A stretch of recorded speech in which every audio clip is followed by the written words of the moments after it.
Halo guys, dimanapun kalian berada, apa kabar kalian semua? Gimana, masih pada berharap jika ijazah kalian bisa mendatangkan kesuksesan? Oke, untuk menemani waktu santai kalian di penghujung tahun 2023 ini, gua mau nge-review salah satu film yang sangat mengerikan. Film ini menceritakan tentang seorang pria yang didiagnosa menderita kanker otak stadium akhir. Dan karena penyakitnya itu, ia hanya bisa hidup selama beberapa bulan saja. Lalu di tengah keputusasaannya, tiba-tiba ia menemukan suatu pengobatan yang bisa menyembuhkan penyakitnya. Namun ketika si pria mencobanya, ternyata ia malah tertipu. Menyadari hal itu, si pria menjadi murka dan memutuskan untuk balas dendam dengan cara yang mengerikan.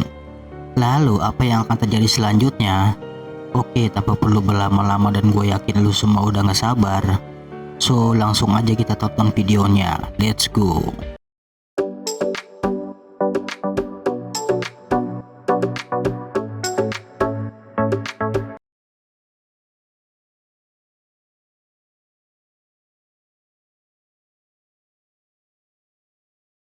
Cerita berawal di sebuah rumah sakit. Terlihat seorang pria bernama John Kramer yang sedang mengobrol dengan seorang dokter tentang data hasil pemeriksaan terhadap penyakitnya.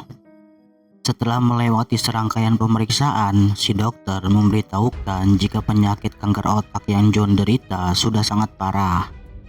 Dan John hanya bisa bertahan hidup dalam waktu beberapa bulan saja. Beberapa hari kemudian terlihat John yang sedang asik duduk di sebuah kedai. Tidak lama kemudian ia bertemu dengan seorang pria bernama Henry yang merupakan salah satu anggota dari kelompok pendukung kanker.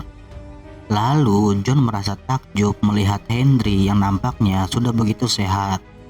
Karena John mengetahui jika Henry telah mengidap kanker pankreas stadium akhir. Lalu Henry memberitahukan kepada John bahwa saat ini ia sedang dalam tahap penyembuhan dari penyakitnya. Mendengar itu, John merasa senang dan heran kenapa Henry bisa secepat itu sembuh. Kemudian Henry memberitahukan kepada John bahwa ada salah seorang dokter spesialis yang bisa menyembuhkan penyakit yang mereka alami. Kemudian Henry memberikan sebuah link agar John bisa menghubungi dokter tersebut. Setelah mendapatkan link tersebut, John pun langsung bergerak cepat mencari tahu tentang dokter spesialis yang dikatakan oleh Henry. Dan kemudian John pun langsung memberikan pesan singkat bahwa ia sangat tertarik dengan pengobatan yang dilakukan si dokter. Selang beberapa jam kemudian, tiba-tiba handphone milik John pun berbunyi. Lalu seorang dokter wanita bernama Cecilia Pedersen memberitahukan kepada John setelah melihat hasil medisnya, ia dan timnya akan berusaha menolong John dari penyakit kanker yang ia derita. Setelah menjelaskan semua metode pengobatan yang akan dilakukan, Cecilia menyuruh John untuk pergi ke salah satu klinik mereka yang berada di Meksiko. Mendengar itu, sepertinya harapan John untuk sembuh sudah di depan mata. Lalu tanpa berpikir panjang, John pun bersedia untuk bertemu dengan Cecilia. Singkat cerita, tibalah John di negara Meksiko. Lalu dengan jemputan yang anti-mainstream, John pun dibawa ke sebuah rumah yang akan menjadi tempat tinggal sementara. Dan tidak lama kemudian muncullah Cecilia yang langsung meminta maaf kepada John karena ia harus merahasiakan tempat itu demi keamanan. Lalu Cecilia membawa John ke tempat di mana ia dan timnya akan melakukan operasi. Kemudian Cecilia juga memperkenalkan seorang dokter ahli bedah saraf bernama Matteo.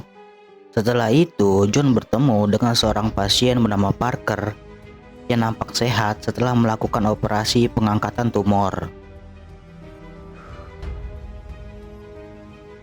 Setelah melalui serangkaian persiapan dan persyaratan, akhirnya operasi pun dimulai. Dengan sangat hati-hati dan penuh ketelitian, perlahan demi perlahan, si dokter mulai membedah isi kepala John. Setelah beberapa lama kemudian, John pun tersadar dari pingsannya pasca selesai operasi. Kemudian Cecilia memberitahukan bahwa kondisi John akan segera membaik. Dan dalam beberapa minggu, John akan memulai hidupnya yang baru. Ketika mendengar itu, John pun nampak senang karena apa yang selama ini ia perjuangkan berjalan dengan baik. Singkat cerita, setelah John merasa kondisinya sudah semakin membaik, ia pun kembali ke rumah tempat ia menginap selama masa pengobatan. Akan tetapi, John tidak melihat satupun orang yang berada di situ. Lalu dengan rasa penasarannya, John pun mulai mendatangi lokasi di mana ia dioperasi. Kemudian John menemukan sebuah video rekaman tentang cara membedah otak manusia. Dan ternyata video yang John lihat sama persis dengan video yang ia lihat saat berada di ruang operasi. Menyadari ada sesuatu yang aneh, John lalu membuka perban yang ada di kepalanya. Dan ternyata John tidak melihat sedikit pun bekas luka operasi di kepalanya. Mengetahui itu, John sangat marah karena ia telah ditipu oleh Cecilia dan timnya. Singkat cerita, beberapa hari kemudian terlihat seorang supir taksi yang sedang mengantarkan penumpangnya. Dan tidak lama kemudian tiba-tiba si supir tersebut langsung dibekap oleh seseorang yang tidak ia kenal. Lalu ketika si supir tersadar dari pingsannya, ternyata ia sudah dalam keadaan terikat. Dan kedua lengannya telah terpasang benda seperti bom. Melihat itu, ia pun berusaha untuk teriak agar ada orang yang menolongnya. Dan ternyata orang yang muncul adalah John. Akan tetapi John yang berada di situ bukan untuk menolong si supir.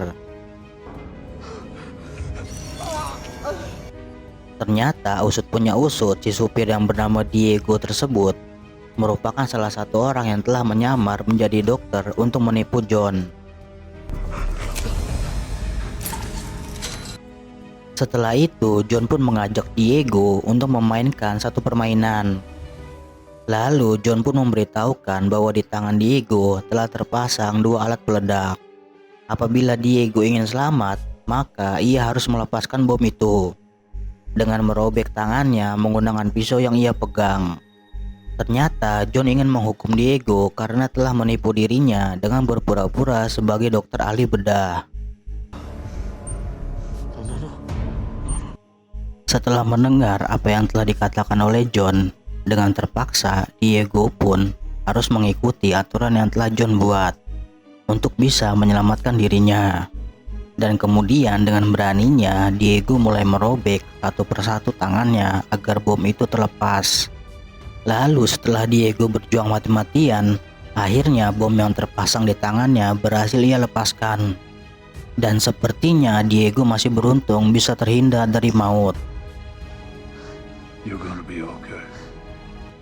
Setelah kejadian mengerikan yang dialami oleh Diego, John yang berniat balas dendam masih terus melakukan aksinya dengan menculik satu persatu orang yang bekerja sama dengan Cecilia untuk menipu dirinya. Hingga pada akhirnya sampailah John pada Cecilia, orang yang merupakan otak di balik penipuan yang John alami. Ketika John berhasil menculik orang-orang yang telah menipu dirinya, mereka pun langsung dikumpulkan di sebuah gudang tempat mereka mengoperasi John. Ternyata di saat John melakukan penculikan terhadap Cecilia dan teman-temannya, ia dibantu oleh seorang wanita bernama Amanda.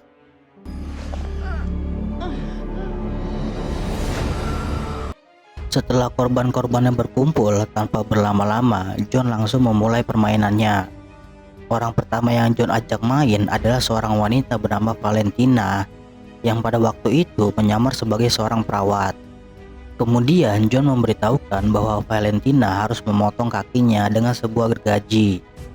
Lalu Valentina harus mengambil sumsum tulang di kakinya dengan menggunakan alat yang sudah John siapkan. Dan jika Valentina tidak bisa mengikuti aturan mainnya, maka sebuah gergaji kawat akan memenggal kepalanya. Mengetahui John akan melakukan sesuatu yang mengerikan, Cecilia dan yang lainnya memohon kepada John untuk menghentikannya. Akan tetapi John sama sekali tidak memperdulikannya, karena Cecilia dan timnya sudah menipu dengan memberikan harapan palsu pada orang-orang yang sedang sekarat. Dan penipuan itu Cecilia lakukan demi memperkaya dirinya sendiri. Setelah John mengungkapkan kekesalannya, kemudian permainan pun dimulai. Dengan penuh rasa ketakutan, Valentina mulai melakukan apa yang telah John katakan. Melihat Valentina yang sedang kesakitan, Cecilia mencoba memberikan semangat agar Valentina bisa menyelesaikan permainan mematikan yang John ciptakan. Sambil merasakan sakit yang sangat luar biasa, Valentina harus berusaha memotong kakinya sebelum waktu yang John berikan berakhir. Setelah berusaha sangat keras, pada akhirnya Valentina berhasil memotong kakinya sendiri. Namun permainan itu belum berakhir sebelum Valentina mengambil sumsum tulangnya dan menaruhnya di sebuah wadah yang telah disiapkan. Namun nasib berkata lain, ketika Valentina berharap ia bisa melakukannya, ternyata waktu yang diberikan sudah selesai. Kemudian mesin yang menggerakkan gergaji kawat bergerak, dan setelah itu ketika John selesai bermain dengan Valentina, tidak lama kemudian ia melihat ada seseorang yang datang ke tempat itu. Akan tetapi dengan santainya Amanda berhasil melumpuhkan dan menahan orang tersebut. Dan ternyata orang itu adalah Parker yang pernah menjadi pasien saat melakukan pengobatan dengan Cecilia. Lalu John bertanya kepada Parker apa yang ia lakukan di tempat ini. Parker memberitahukan jika ia kemari ingin meminta uangnya kembali, karena Parker mengetahui jika Cecilia telah menipu dirinya. Setelah mendengar apa yang telah dikatakan oleh Parker, John pun langsung menunjukkan sesuatu hingga membuat Parker terkejut. Kemudian John mengatakan bahwa ia juga telah mengalami hal yang sama seperti yang telah dialami oleh Parker. Namun kali ini John berhasil menangkap orang-orang yang telah menipu dirinya dan akan memberikan mereka semua pelajaran dari apa yang telah mereka lakukan.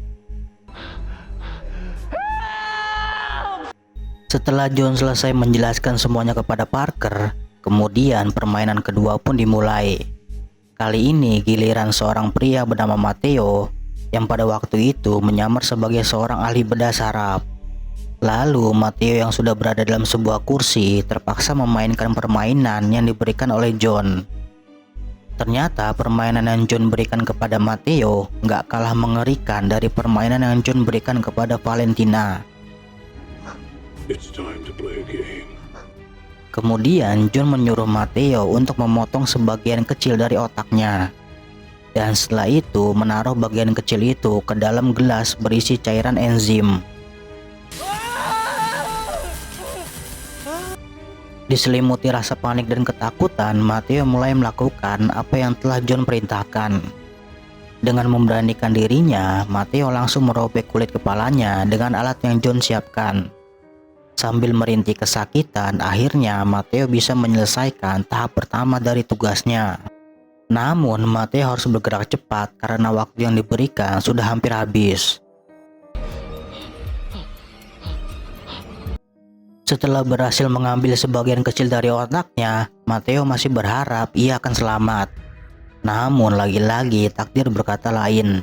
Dan ternyata usaha keras Matteo tidak bisa membuat dirinya selamat dari maut. Dan kemudian sesaat setelah kematian Matteo, Amanda mulai bertanya kepada John apakah ia masih ingin melanjutkan permainan ini. Namun dengan tekad yang sudah bulat, John masih terus ingin melanjutkan permainannya dan menyuruh Amanda untuk membebaskan Parker.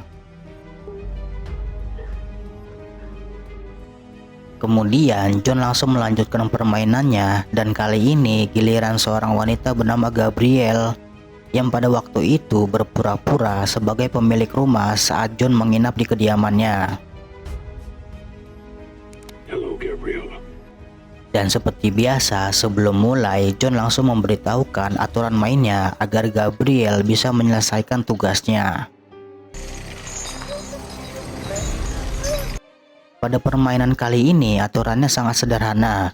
Gabriel hanya diharuskan untuk melepaskan rantai yang membelenggu tangan dan kakinya.